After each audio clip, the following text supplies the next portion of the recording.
मुख्तार के दुश्मन ब्रजेश सिंह को एनडीए से लड़ाना चाहते हैं राजभर। बीजेपी ने दी सख्त प्रतिक्रिया।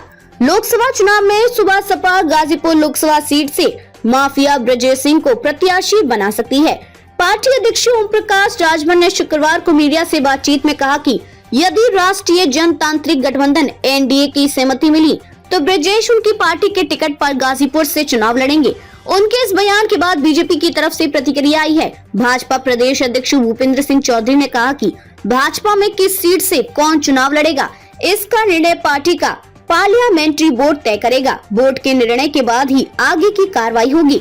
कोई एक व्यक्ति टिकट का फैसला नहीं लेता। राजभर ने कहा कि ब्रजेश की भाजपा नेताओं से टिकट को लेकर बात चल रही है। यदि सहमति बन गई तो ब्रजेश गाजीपुर से सुपा सपा के टिकट पर चुनाव लड़ेंगे।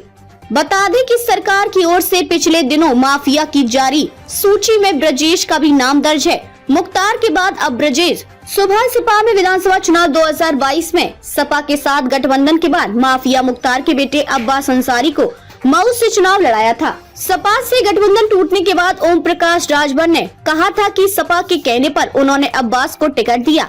अब लोकसभा चुनाव में राजभर मुख्तार के सबसे बड़े दुश्मन ब्रजेश सिंह को गाजीपुर से चुनाव लड़ाने की तैयारी कर रहे हैं। गाजीपुर से माफिया मुख्तार के भाई अफजाल अंसारी सांसद थे। 2019 लोकसभा चुनाव में उन्होंने बसपा के टिकट से चुनाव लड़कर भाजपा के मनोज सिन्हा को हराया था, लेकिन अफजाल को सजा होने से उनकी लोकसभा सदस्यता रद्द हो गई है। गाजीपुर में उपचुनाव नहीं हुआ है।